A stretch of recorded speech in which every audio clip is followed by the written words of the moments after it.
Assalamu alaikum. Oh my god, what a performance by Virat Kohli! Just unbelievable. প্রথমত কিছু কথা বলতে চাই। আমি জানি যে আমাদের বাংলাদেশ এবং ইন্ডিয়ার মধ্যে এই যে মোস্তাফিজকে নিয়ে অনেক কিছু হইতেছে, অনেক কন্ট্রোভার্সি হইতেছে।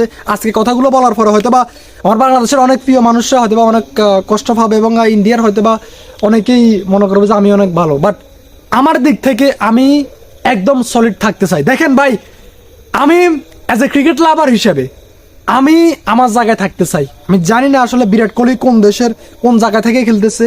আজকে যদি বিরাট কোহলির জায়গায় যদি অন্য আরেকজন যদি পারফরমেন্স করতো, এটা যদি সাউথ আফ্রিকার হতো, এটা যে কোনো দেশের হতো, আমি এটা মেনে নিতাম এবং তার পক্ষ হয়ে কথাগুলো বলতাম।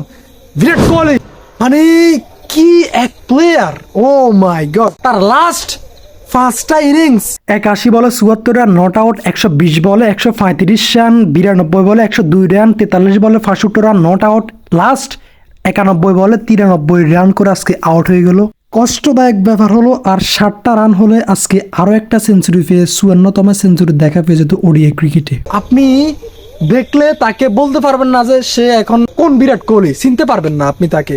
সে একদম ওই যে 16-17 সেই বিরাট কোহলিটা হয়ে গিয়েছে এবং সেই বিরাট কোহলি আমরা জানি যে কতটা ডেঞ্জারাস, কত দুর্দান্ত খেলে এবং সে পারফরমেন্সটা যদি কন্টিনিউ যদি করতে পারে এখন যেটা করতেছে, তাহলে তো খুব শীঘ্রই আসলে সেঞ্চুরি আমরা দেখা পেয়ে যাব, 100তম সেঞ্চুরি আমরা দেখা পাবো। এবং আমি বিশ্বাস করি যে তার ওই অ্যাবিলিটিটা রয়েছে যে 100তম সেঞ্চুরি করাটা। আজকে একটা সেঞ্চুরি হতো, বাট আনফর্চুনেটলি সেঞ্চুরিটা মিস হয়ে গিয়েছে।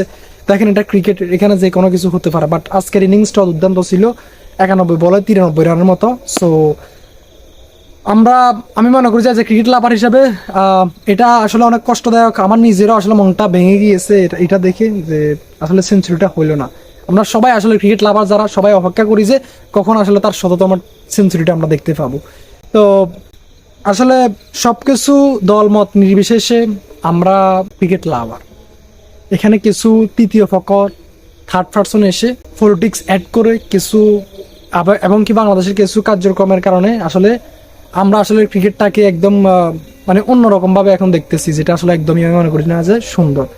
এখানে ক্রিকেটের জায়গায় রাখেন, অনেক কিছু হবে একটা ফ্যামিলির মধ্যে, ওইটা আসলে মেনে নিয়ে আসলে একসাথে থাকতে হবে, এটাই আমি মনে করি। আল্লাহ হাফেজ। এবং বিরাট কোহলির ব্যাপারে আপনাদের আসলে অপিনিয়নটা জানতে চাই, মতামতটা জানতে চাই, সে কি 100তম সেঞ্চুরিটা করতে পারবে কিনা।